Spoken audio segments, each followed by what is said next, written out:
दोस्तों आजकल डिवोर्स की संख्या दिन प्रतिदिन बढ़ रही है, ये तो हम सभी लोगों को एक्सेप्ट करना ही होगा। क्यों बढ़ रही है उसके कई सारे अलग-अलग रीज़न हो सकते हैं।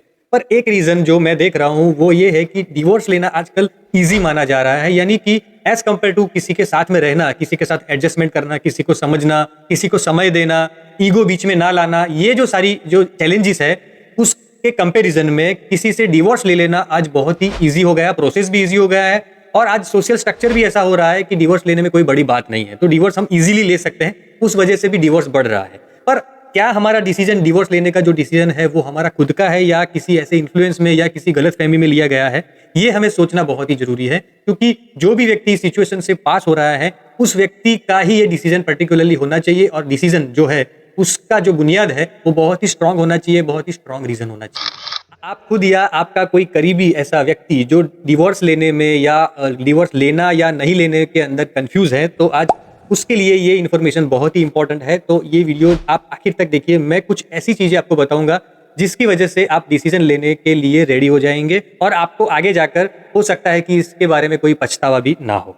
तो सबसे पहली जो चीज़ है वो है कि आप कंपैरिज़न के जो ट्रैप है, उसके अंदर तो नहीं फँसे हैं ना, वो चेक कर लीजिए। क्योंकि आजकल हमारे आस-पास में जो लोग हैं, उनकी लाइफ़ जो हमें सोशल मीडिया के थ्रू जानने को मिल रही है या वो खुद हमें बता रहे हैं कि हमारी लाइफ़ में क्या चल रहा है, उसकी कंपैरिज़न हमारी लाइफ़ से हम लोग डायरेक्टली कर रहे हैं। उसकी वजह से तो हम ये डिसीज़न नहीं ले रहे हैं कि हमारा जो लाइफ़ पार्टनर है या हमारी जो लाइफ़ है, मैरिड लाइफ़ है, वो ज़्यादा बोरिंग है या इसके अंदर ये प्रॉब्लम है, हमारे लाइफ़ पार्टनर के अंदर ये समस्या है।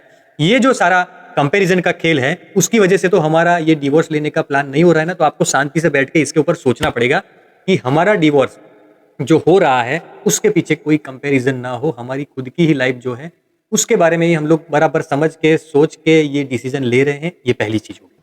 अब आपने ये समझ लिया कि आपके लाइफ पार्टनर के अंदर क्या समस्या है या उसकी क्या गलती है, कन्फर्म हो गया। उसके बाद में जो दूसरा स्टेप है कि हमको ये समझना ज़रूरी है कि अगर मेरे लाइफ पार्टनर में ये समस्या है, तो अगर मैं किसी और को चूज़ करता हूँ या करती हूँ, तो उसके अंदर भी कुछ ना कुछ ऐसी समस्या, कुछ ना कुछ ऐसे वीकनेसेस रहेंगे, जो मुझे डाइजेस्ट नहीं होंगे या जिसके साथ मैं डील नहीं कर पाऊँगा या नहीं कर पाऊँगी। तो हमें ये समझना है कि हर एक व्यक्ति के अंदर कुछ ना कुछ ऐसी समस्याएँ होती है, कुछ ना कुछ ऐसी वीकनेसेस होती है, जिसकी वजह से हम शायद उससे दूर हो सकते हैं या डिवोर्स तक भी बात पहुंच सकती है। तो सभी व्यक्ति का अलग-अलग तरीके का एक व्यक्तित्व होता है, सबके प्लस पॉइंट होते हैं और सबके माइनस पॉइंट होते हैं। क्या उसके साथ डील किया जा सकता है?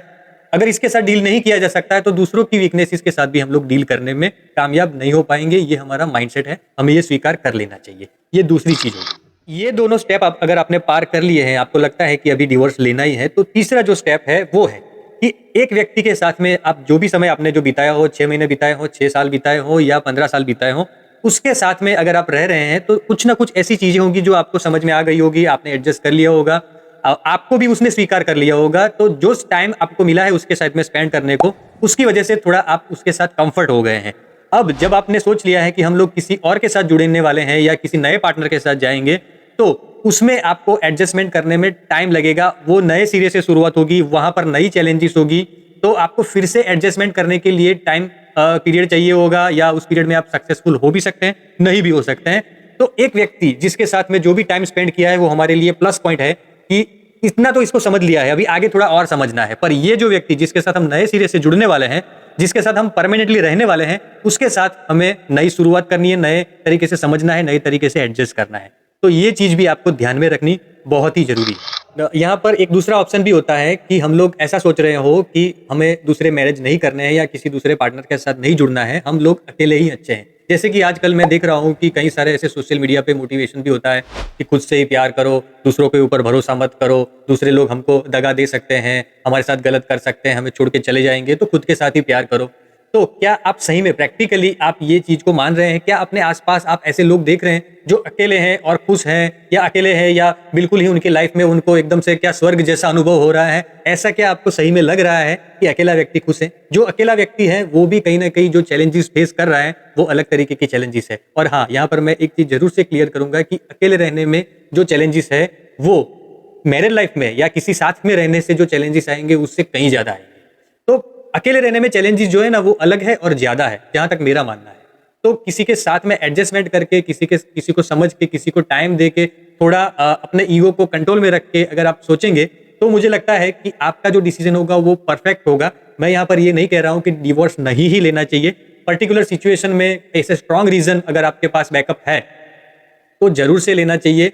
डिवोर्स लेना कोई बुरी बात नहीं है, पर छोटी छोटी बातों में या छोटे छोटे ऐसे इश्यूज के अंदर डिवोर्स लेना कोई समझदारी की बात नहीं है। ये मेरा पर्सनल एक्सपीरियंस है। मैं एज ए साइकोलॉजिस्ट जब प्रैक्टिस कर रहा हूँ तो मुझे ऐसे अलग अलग प्रकार के कई केसेस मिलते हैं जिसके अंदर मैं ये चीज देखता हूँ, और उसी के बारे में इस चैनल पर हम लोग बात करते हैं, मेंटल हेल्थ के ऊपर, रिलेशनशिप के ऊपर।